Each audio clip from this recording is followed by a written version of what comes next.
Está com a Mariana Naime, que é mulher do Jorge Naime, né, ele era comandante, né, da Polícia Isso, Militar exatamente. do Distrito Federal, naquele fatídico 8 de janeiro de 2023. Ele não estava de serviço naquele dia, ele foi acionado, foi para a Praça dos Três Poderes e acabou, sendo envolvido aí neste grupo de injustiçados, daquilo ali que a gente não pode absolutamente chamar de tentativa de golpe de Estado. Então, o Coronel Jorge Naime está ainda sofrendo medidas cautelares e a Mariana vai explicar para a gente qual é a situação neste momento, né, com ele. Mariana, obrigado pela participação, bem-vinda. O que você pode nos dar de informação sobre seu marido?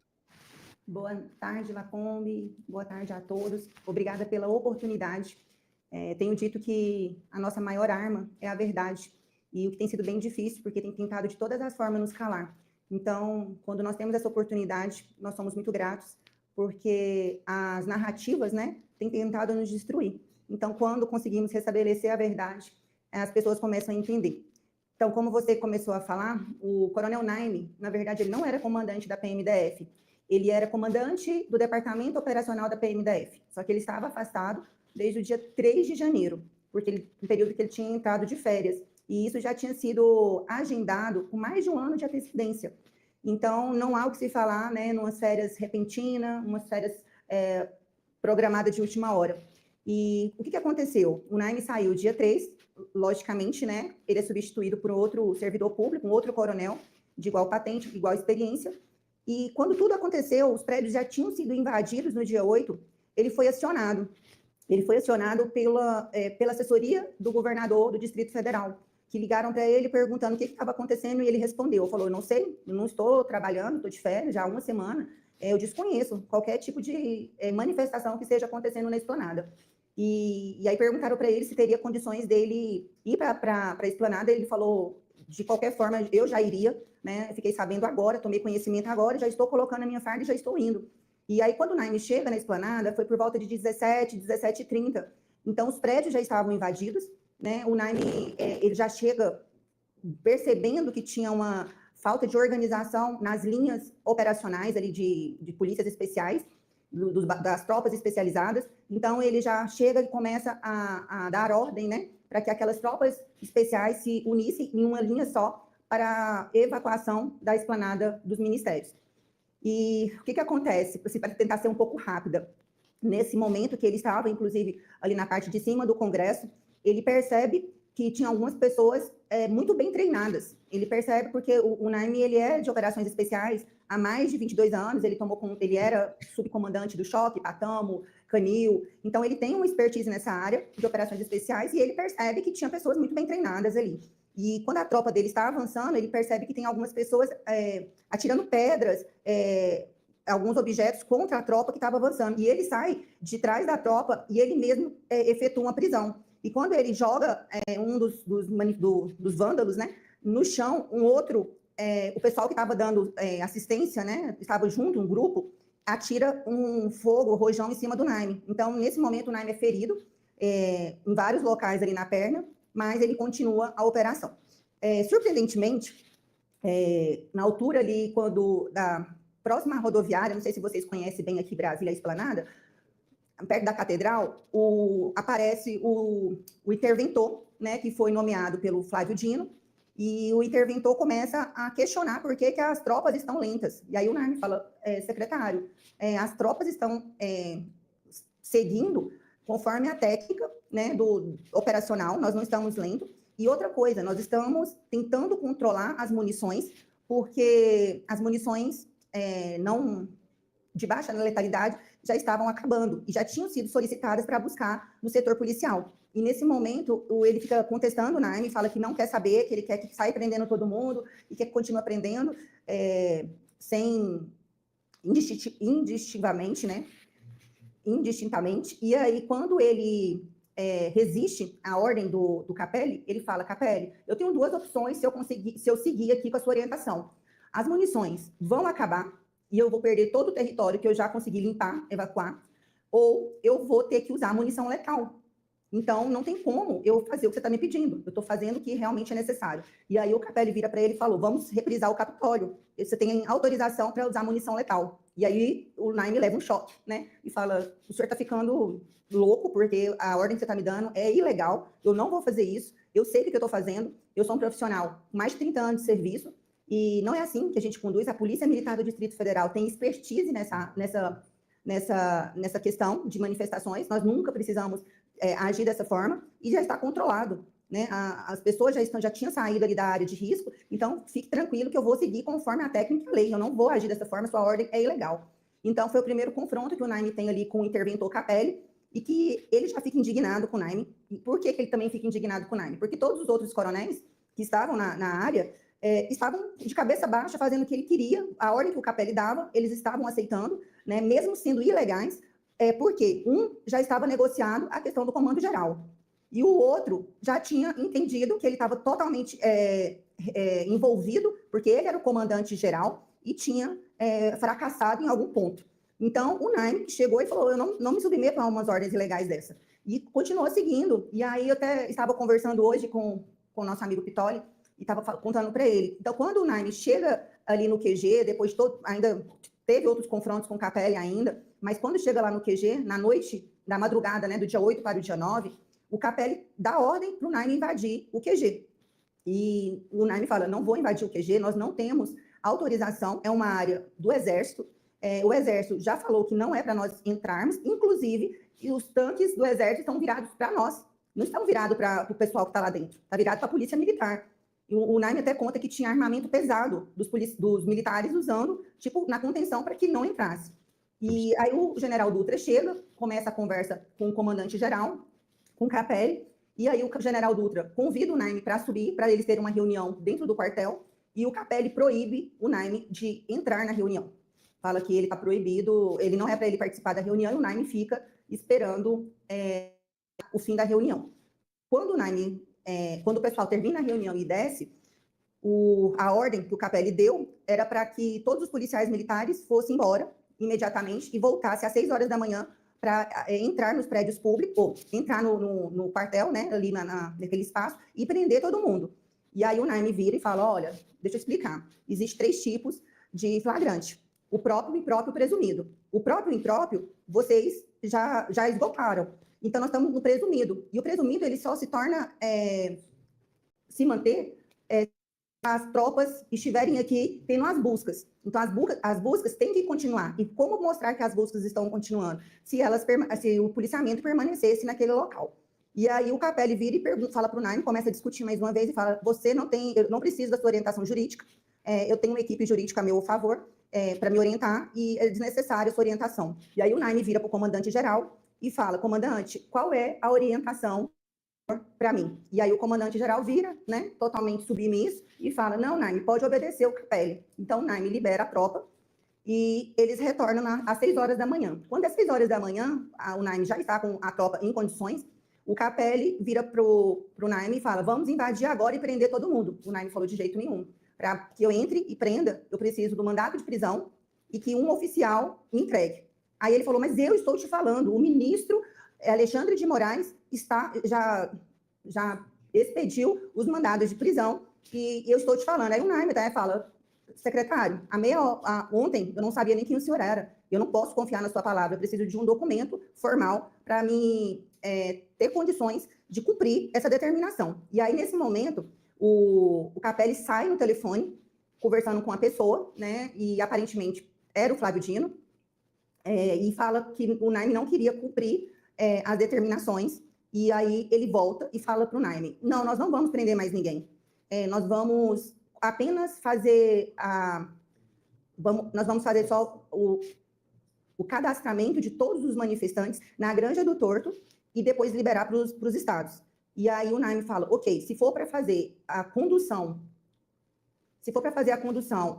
dos ônibus, a escolta de trânsito, a Polícia Militar está à disposição.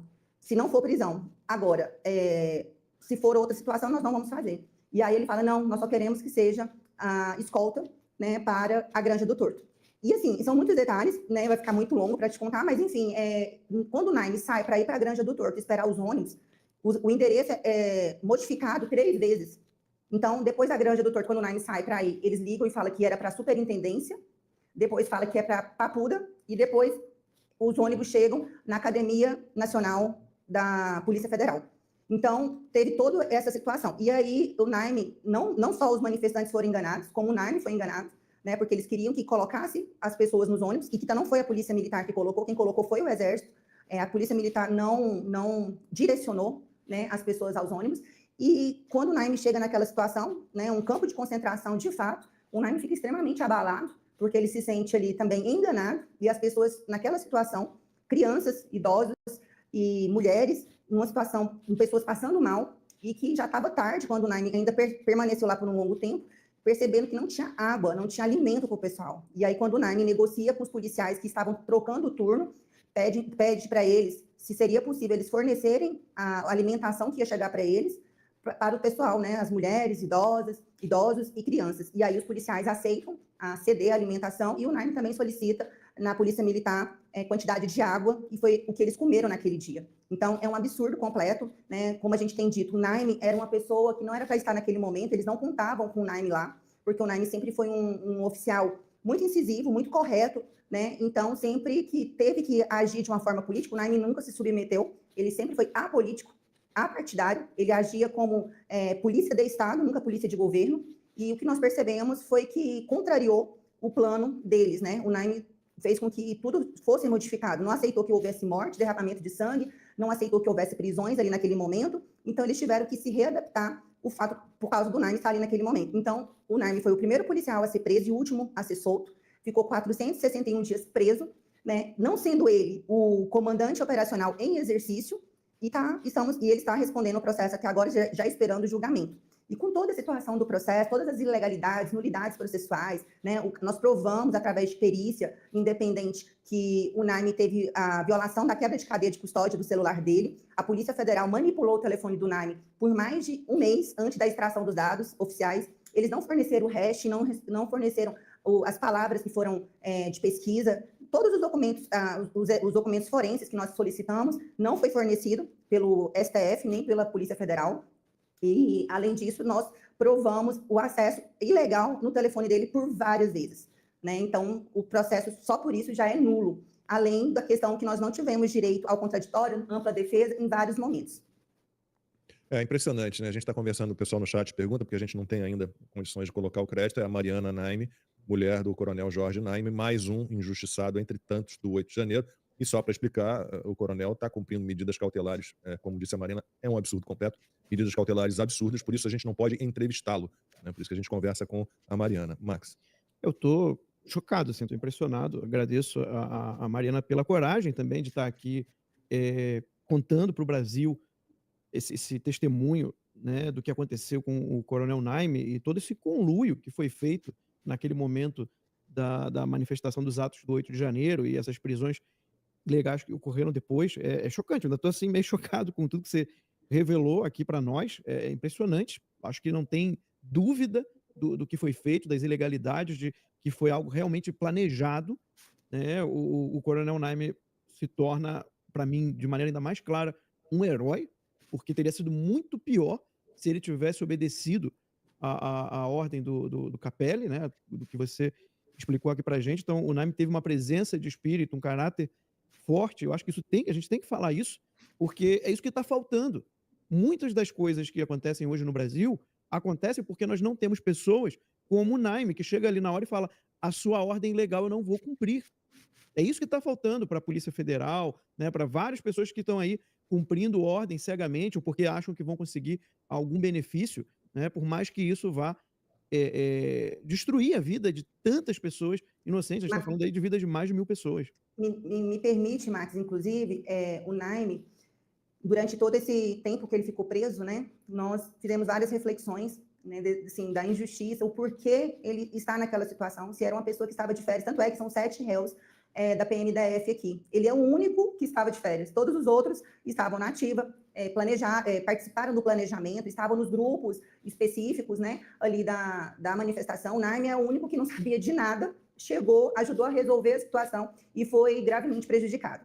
Mas o que você falou, as instituições foram tomadas por ganância, a necessidade de poder, né, pela soberba, e o Naime sempre resistiu a essa situação, inclusive dentro da instituição Polícia Militar. ele era uma voz de resistência lá dentro. E aí, por causa do caráter, lealdade, honra, né? Porque isso a gente não se compra, isso a gente tem ou não tem. E o Naime, ele teve ele se tornou um bode expiatório, não apenas do 8 de janeiro, mas dentro da instituição Polícia Militar. Porque a própria instituição Polícia Militar tentou por muito tempo que fosse só ele o culpado.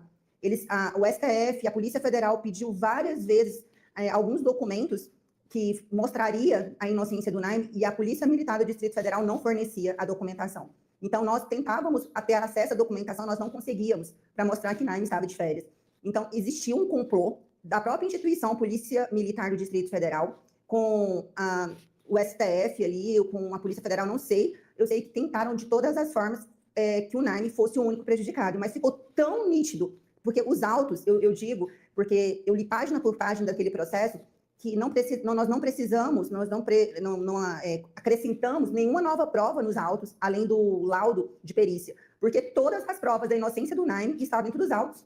Então, eles tiveram que fazer um malabarismo sobrenatural para o Naime ter uma denúncia. Para você ter noção, um grupo de 4 pessoas, que são P2, que são tipo da inteligência, de batalhões específicos, para alguma operação específica que tinha dentro do departamento operacional, eles consideraram um grupo de 4 policiais como sendo centro de inteligência da PMDF, sendo que o centro de inteligência da PMDF é um departamento individual, que é subordinado ao comandante-geral. Então, eles tentaram de todas as formas. É bizarro as alegações finais da PGR em relação a Naime. Eu queria, não sei se, bem, agora já tomei aqui a palavra, eu queria só perguntar também, Mariana, sobre a situação do Naime enquanto ele estava ali preso em regime fechado, porque, se eu me lembro bem, ele teve problemas de saúde, né, e isso foi negligenciado, né? Sim, sim. Ele chegou a ser preso, ele ficou na própria academia da Polícia Militar. E ele fala que nunca sentiu tão mal num lugar, que era na casa dele, por tanto tempo. Porque naquele momento que ele ficou ali na academia, ele se sentia extremamente constrangido. A própria comandante da academia, por várias vezes, sabe, colocou ele em situação difícil, constrangendo, colocando ele de forma, como que eu falo, envergonhado, né, pela situação. Ela entrou em contato comigo algumas vezes, falando que ele estava passando mal. Depois que eu tive contato com ele no final de semana, ele falou que nunca tinha acontecido aquilo. Então, quando eles perceberam que o Naime não ia desestabilizar, porque no primeiro momento todo mundo entrou em contato comigo, os que fingiam ser amigos, né, pedindo para ele pedir reserva, queria ficar doido, que aquela situação ia acabar com a vida dele. E aí eu falei, não vai acabar porque ele tá correto, e ele tem que se manter firme e provar a inocência dele. E aí também iam nele e se colocavam ele nessa situação, né? Quando perceberam que eles não iam nos desestabilizar, eles começaram a desestabilizar o Naime lá e eu aqui, né? Para quando nós encontrássemos, ficasse aquele caos e tomássemos a decisão dele pedir reserva. Porque a reserva ele só pediu quando nós entendemos, porque chegou o recado para nós que ele não seria solto se ele não pedisse a reserva da Polícia Militar. Então o Naime resistiu 461 dias preso para não pedir a reserva, até que nós entendemos que ele estaria preso até hoje se não tivesse pedido a reserva da Polícia Militar. Ou seja, ele foi torturado. Sim, ele chegou a desmaiar, um armário caiu na cabeça dele, foi levado às pressas. Eles não nos avisavam. Eu ficava sabendo das coisas que aconteceu com o Naime pela imprensa. Eu abria o Instagram no outro dia, aí as matérias falando, o coronel Naime foi levado às pressas para o hospital tal, teve um risco de embolia pulmonar. Eu ficava louca, eu falava, meu Deus do céu, o que está acontecendo? Porque eu só podia ver ele sábado e domingo. Então, era muito difícil, assim, um período muito difícil, Alan, inclusive, eles bloquearam o salário do Naime por 6 meses, e eu não tinha outra renda. Eu tive que fazer vaquinha, as pessoas tiveram que me ajudar aqui dentro para manter a casa. E ele desesperado lá, ele falou, eu trabalhei 30 anos da minha vida para hoje vocês estarem passando essa situação. Então, ele ficou realmente, foi a época que começou a desestabilizar ele, quando mexeu no financeiro, quando ele não sabia o que a gente ia fazer para comer dentro de casa. É estarrecedor, né, ver que isso está acontecendo no Brasil. Você responda a essa pergunta se você quiser, tá? O que aconteceu com o coronel Edivan que levou as pessoas? Aconteceu nada com ele? Perfeito, nada. Inclusive, o ápice da crise foi a tomada de decisão, porque assim, Alan, não sei se o detalhe, até onde você sabe, eu sei que existe um plano de ações integradas, que era o PAI, que não previa a descida de manifestantes. Então, o primeiro ponto é esse. Então, naquele dia 8, as polícias se reuniram e montaram esse plano de ações integradas. Ou seja, não tem descida para a Esplanada. Então, o policiamento foi montado em cima disso. E o que eu estou te falando é que está nos autos. Inclusive, a polícia do Senado, a polícia da Câmara e a polícia do STF respondem o documento exatamente dessa forma, que o caos foi instalado por falta de informação, porque eles planejaram o policiamento, o pequeno policiamento, porque não ia ter descida de manifestante naquele dia. E aí, de forma inédita, para não dizer caótica, eles decidem, Coronel Cíntia, que trabalha na Secretaria de Segurança Pública, que é da Subsecretaria de Operações Integradas, o delegado Fernando, Coronel Fábio e Coronel Edivan, decidem, os 4, a descer com os manifestantes. E aí eu quero te contar um fato que está também nos autos, que nos pegou de surpresa. O próprio relatório do Edivan, que ele fala o seguinte, que tinha pessoas visivelmente alteradas, gritando palavras de ordem, pessoas que chegaram alteradas dos ônibus, inclusive foram presas pessoas na descida da esplanada, antes mesmo de chegar ali na rodoviária, que dava para ter parado com a descida dos manifestantes. Pessoas com pedaço de pau, pessoas com... me ajuda a lembrar? Os máscaras e alguns outros objetos que eu não estou lembrando. Então, que mostrava que ia ter alguma coisa, uma invasão, alguma coisa que eles estavam planejando. Então, quando o Naime conta, né, que por muito menos uma observação militar dessa, a descida seria impedida. Não teria como descer com esses manifestantes. Então, mesmo que tivesse todo mundo calmo e na descida percebesse algo, tinha que ter sido impedido, e não foi impedido. Segundo ponto, ele fala que um grupo de pessoas atacaram policiais, roubaram a moto do policial e tentaram roubar a arma. E essas pessoas foram conduzidas para a delegacia. E mesmo assim, permitiram que os manifestantes, os outros, descessem, contrariando todo o protocolo de ações integradas. A questão que nos causou também bastante estranheza foi porque houveram reuniões na própria Secretaria de Segurança Pública, no sábado. O André esteve lá, comunicando que teria invasões a prédios públicos. A própria Marília, que é a delegada da Polícia Federal, ela fez um relatório de inteligência e esse relatório não foi difundido entre as forças. Então, assim, são muitos pontos que nos causam estranheza o porquê que não difundiram as informações de inteligência. O GSI tinha informações desde o dia 5 de possíveis invasões. E por que não agiram? A Força Nacional estava toda no MJ. O Dino assistiu de camarote, tendo a Força Nacional à sua disposição. Eu não sei se vocês sabem, no dia 2 de janeiro de 2023, foi emitida uma medida provisória colocando todos os prédios públicos, a segurança dos prédios públicos subordinados ao MJ. Então, a única pessoa que teria responsabilidade sobre os prédios públicos federais seria o Ministério da Justiça. E ninguém fala dessa medida provisória. Ninguém fala que no dia 8 de janeiro, essa medida provisória estava vigente. Não tinha responsabilidade, ninguém além dele.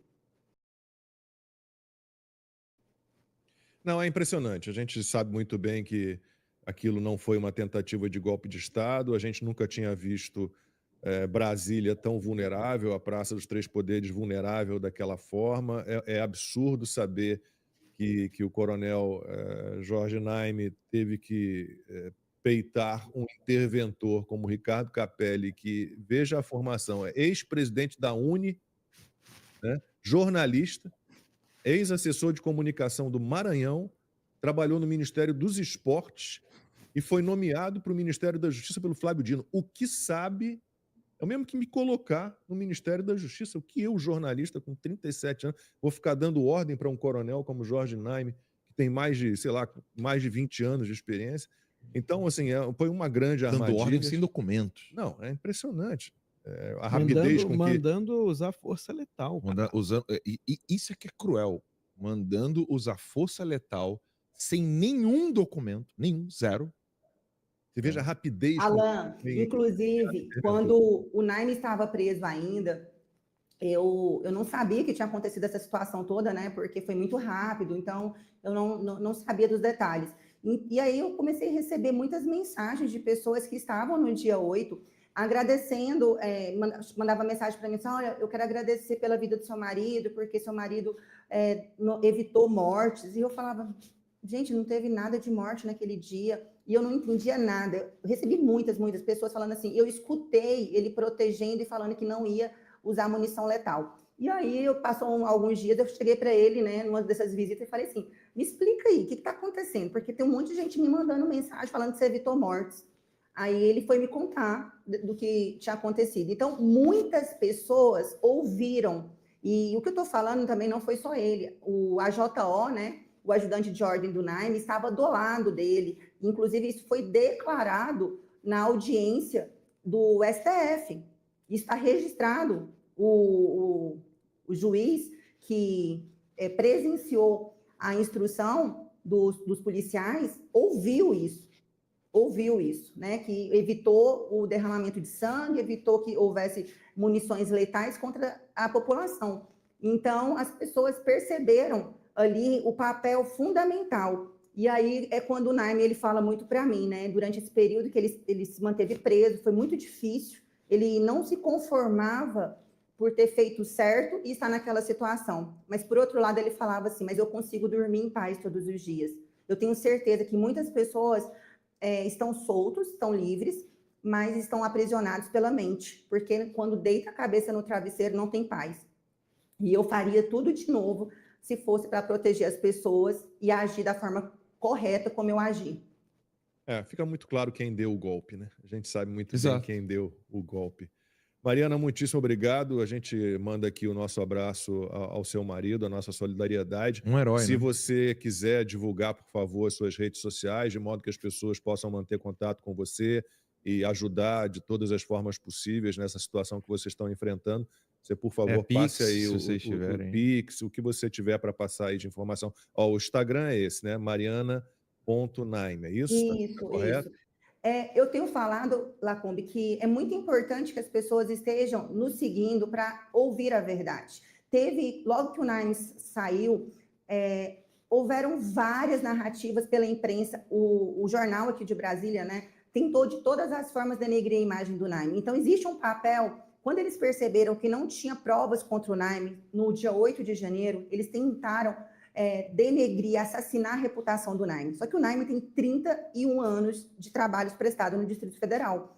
Então, as pessoas que não conhecem o Naime, ok, de ter uma impressão errada, mas quem conhece não seria influenciado de forma nenhuma. Então, é importante, sim, que as pessoas estejam nos seguindo, né, para ouvir a justificativa real, né, a verdade de tudo isso, porque as narrativas são terríveis, né? A todo tempo eles tentam nos prejudicar, de forma financeira, de forma emocional, de forma a denegrir, né, moral. Então tem sido bem difícil essa guerra contra todo um sistema. Então tá aí o Instagram da Mariana Naime, mulher do Coronel Jorge Naime. Muitíssimo obrigado. Conte com a gente sempre, tá? Quando precisar. Obrigada, gente. Deus abençoe vocês, A que gente vocês está aqui. continuem firmes aí também. Nós precisamos vencer essa guerra. Muitíssimo obrigado.